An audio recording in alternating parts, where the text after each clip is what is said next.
তো hey guys, বাড়িতে নাল্লা বসেই থাকি, তাতে আবার নিশাতের স্কুলের সামার ভ্যাকেশন চলছে, তাই ভাবলাম দুজন মিলে মামার বাড়ি থেকে ঘুরে আসি। তো যেমন ভাবনা তেমন কাজ, দুজন মিলে প্রথমে চলে গেলাম বহরমপুর। দেন বহরমপুরে বাস স্ট্যান্ডে নেমে এইদিকে যে টিকিট কাউন্টারটা ছিল সেখানে চলে গেলাম। আর আমাদের মামার বাড়ি যাওয়ার জন্য দুটো বাস চেঞ্জ করতে হয়, এটা আগেই বলে দিই। তাই এখান থেকে রানীনগরের দুটো টিকিট কেটে আবার চেপে পড়লাম আমরা বাসে।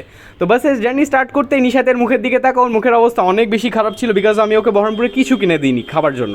তো আমি ওকে বললাম যে ঠিক আছে, ইসলামপুর পৌঁছে গেলে ওখানে বাস দাঁড়াবে, দেন ওখানে বাস থেকে নেমে তোকে কিছু কিনে দেবো। তো জার্নি কমপ্লিট করে আমরা ইসলামপুর পৌঁছলাম। দেন বাস থেকে নেমে চলে গেলাম একটা স্টোরে, ওখানে গিয়ে ঠান্ডা একটা লিমকা অর্ডার দিয়ে দিলাম। তো সেটা নিয়ে আবার বাসে দাঁড়িয়েছিল, তো বাসে চেপে পড়লাম।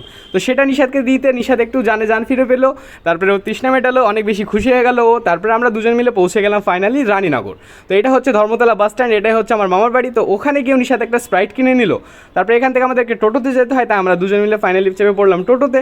তো টোটো জার্নি কমপ্লিট করে ফাইনালি মামার বাড়ির সামনে পৌঁছে এখানে একটা গরু দাঁড়িয়ে ছিল। আর ওই দেখো সামনে যেটা, ওটা হচ্ছে আমার মামার বাড়ি। তো অনেক দিন পর এখানে আমরা দুজন মিলে আসছি একসঙ্গে। তো ফাইনালি এটা হচ্ছে আমার মামার বাড়ি। আর এই যে লনটা দেখছো, এটা আমার মামি নিজে হাতে বানিয়েছে, সব কিছু নিজে হাতেই করে। তো ওখানে পৌঁছানোর পর মাহি আমাদের গ্র্যান্ড ওয়েলকামের জন্য ছুটে চলে এলো।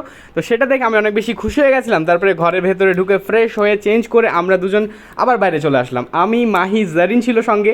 তো আমি এখন মামার মেয়েদের সঙ্গে খেলা করতে থাকি। তোমরা এরকম ভিডিওসের জন্য আমার চ্যানেলটাকে সাবস্ক্রাইব করে লাইক করে দিও।